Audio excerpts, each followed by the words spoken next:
part of this. I just having a great time mediating these events.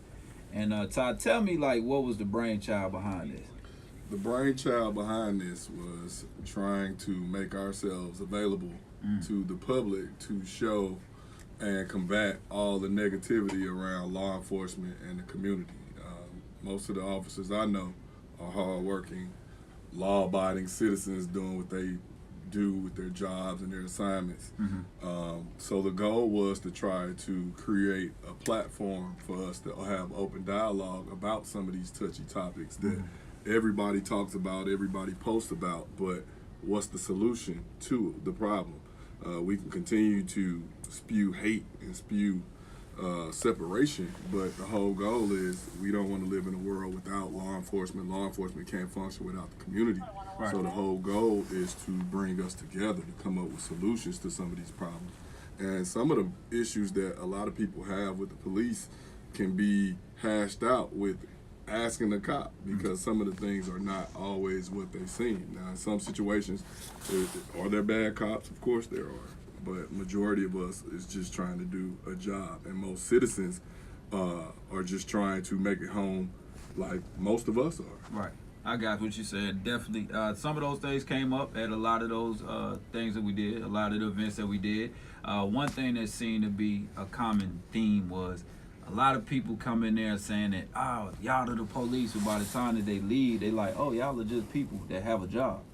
And that's what I kind of really loved about it. Now, one thing that Hurricane Dave up here is a VP up here. He says this one thing. A lot of people, they don't like the police, so they got to call them. And I think that that's another thing that you guys bring up. When you are on a call and people may have a certain stigma about you guys, do you think these events help break that stigma? Anybody can answer. I mean, I believe so. Like once you get, our goal is to get out in the community, and I think once people are starting to realize that, like Dennis said, at the end of the day, we're normal people too. So, we all have a job to do, but at the same time, it's like beating a two-headed sword. Like one way you saying, oh, we don't need the police, but when you're in some kind of danger or some kind of need an emergency, we're the first ones you call. So. It's just more so getting to know your officers in your community. That way, like, okay, I can call such and such, or I can call Officer Lowe or Officer Finney, and I know they're gonna come out and they'll handle business. So, that's what the goal is, to have these outings, so we can get more people in the community to come out and know who your officers are, know who's working your beat, get to know them, ask them questions, like just get to know your officer. Feel comfortable in speaking to your law enforcement just like law enforcement know you. It's different when you know the officer name and the officer know you. Some things could be avoided because you have access. And I think since we've been doing Clippers and Cops, a lot of dialogue it's almost been like people have been shocked that we've been made ourselves available. Yeah, I see that, because a lot of the females, males, some of the younger people that come, I know one of the goals is to get more younger people in the building, as well as having the parents bring them so they can see it's all the way connected. But like you said, they shocked. They're like, y'all really talking about this? Y'all really talking to us? You the person that does it, especially when some of you guys don't come in uniform.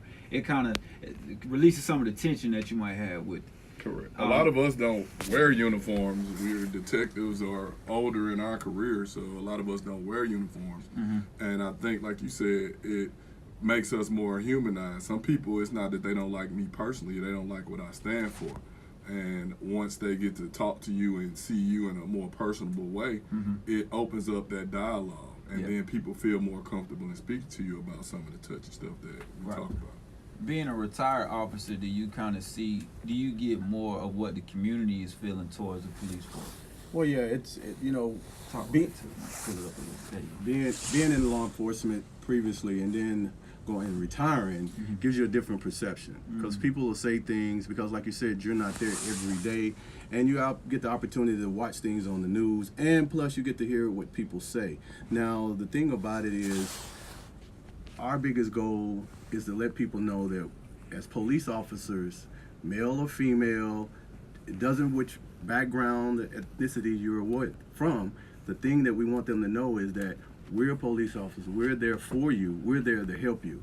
Now, sometimes the decisions that officers make can bring up questions, and it questions us sometimes based on some things that we see. How did this happen? How did they let this happen? But once we go back, and a lot of people come to us, and especially me since I'm retired, hey, did you see this happen on TV? I say, yes, I saw it happen on TV. Well, what's your opinion?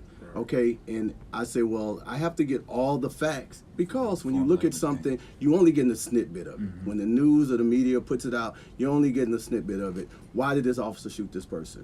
Why did he tase this person? What happened in this incident? So it's all about a process, and then that's when most people want you to make judgment on the case, but you don't have all the facts. And that's why I try to tell people, say, hey, wait till the facts come out. Good or bad, wait till the facts come out. Then you can formulate a better Yeah, opinion. because you have a lot of decisions to make.